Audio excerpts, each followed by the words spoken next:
Hi, and welcome to the manager's desk.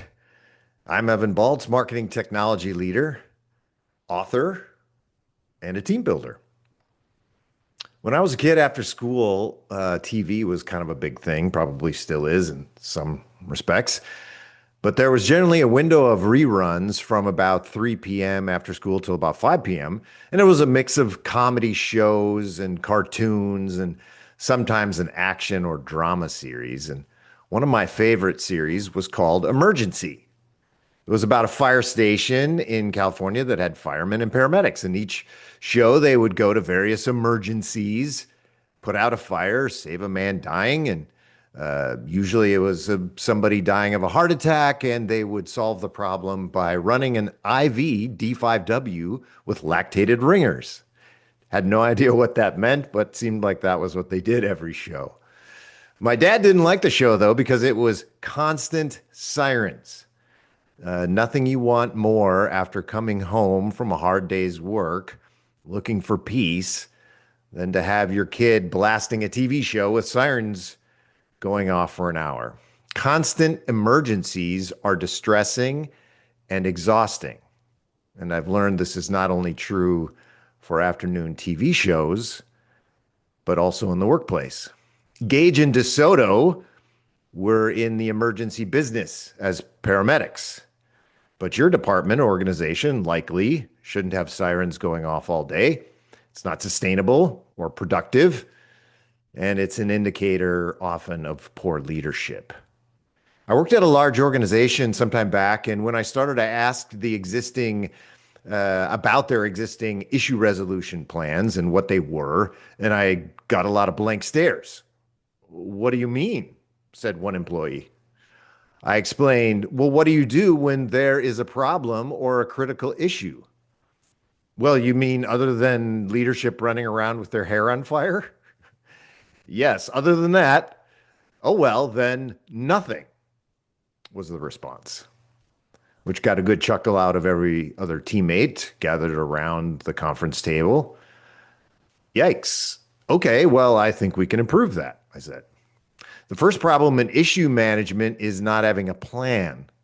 And by a plan, I mean an actual thought through, written down, executable series of actions that are used to respond to any and all situations. You'd be amazed how many organizations do not have one. Sometimes IT departments have them, sometimes, but other departments, especially marketing, more often than not, do not have one. Instead, they play the "I can outpanic you" game, escalating every issue across the department and pointing fingers of blame. Generally, all this does is slow down the actual resolution of the problem, whatever it might be.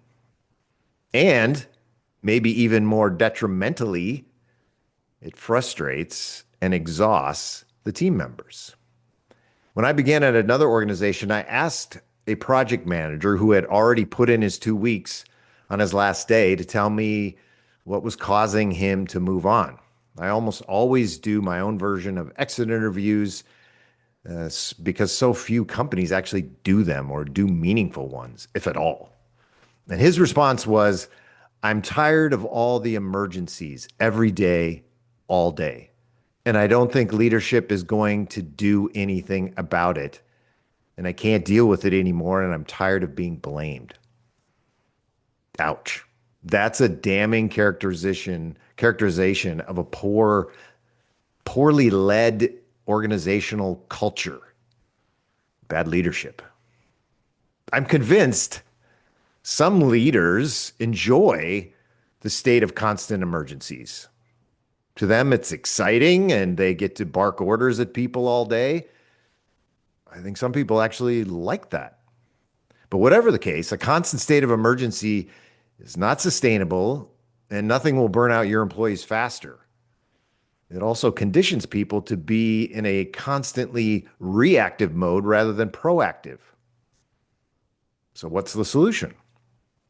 Well, first, not everything is or can be an emergency. If everything is, then nothing is. And if you can't prioritize and categorize issues, then you shouldn't be a leader. So no matter what field you're in, you must create categories of issues, and I prefer that term rather than emergencies or problems. So I generally establish 3 levels of issues. Level 1 is critical.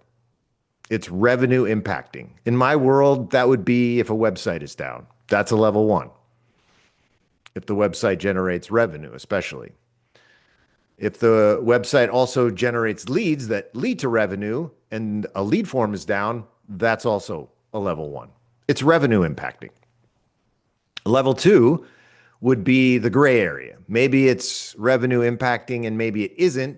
We just don't know enough yet to be sure.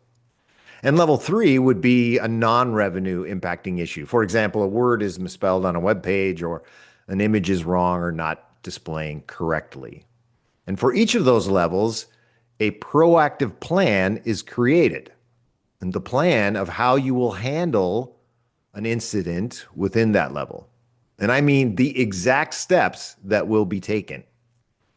For a level 1, that may include informing the VPs of what the issue is. We're troubleshooting, we're figuring out what it is. And then the next step is we'll get on a phone call with a vendor, and then we'll work and have all of the programmers available to work the problem until it's resolved. If it's a level 2, maybe it's by the end of the day, we will try to resolve it. And if it's a level 3, we will put it into our list of things to handle in the normal course of work.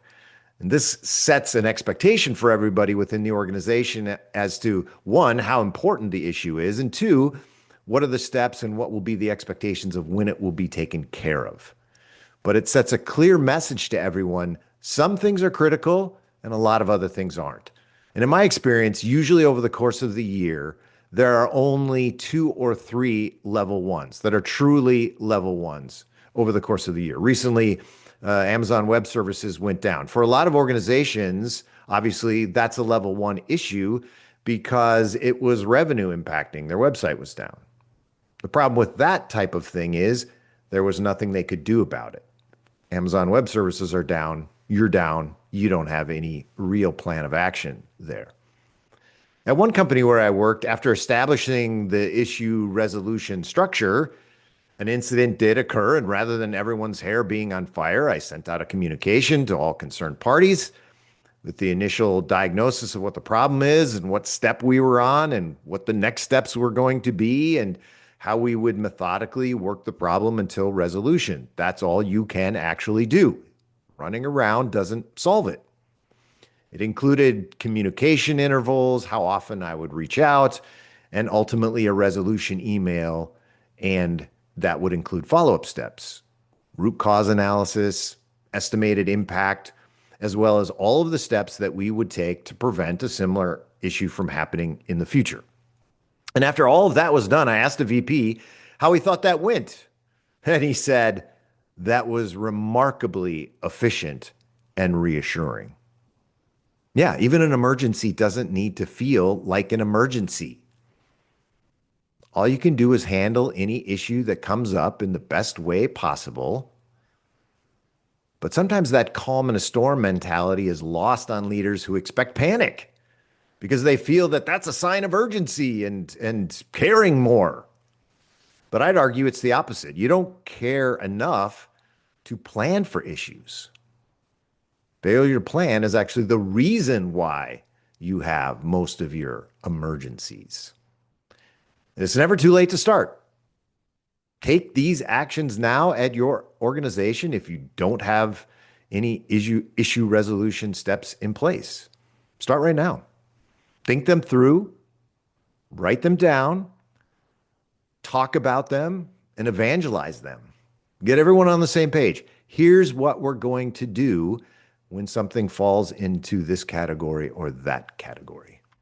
And then when things go wrong, follow those steps. Keep people informed. It really isn't that hard, and everyone's lives will be better for it. Trust me. So that's the myth of emergencies. Disagree? Well, let me know. You can interact with me on Instagram, X, LinkedIn, and you can watch all of these podcasts on YouTube, Spotify, Amazon Music, iHeartRadio, just about everywhere that you can watch a podcast or listen to a podcast. The manager's desk is there. So until next time, I'm Evan Baltz. This has been the manager's desk.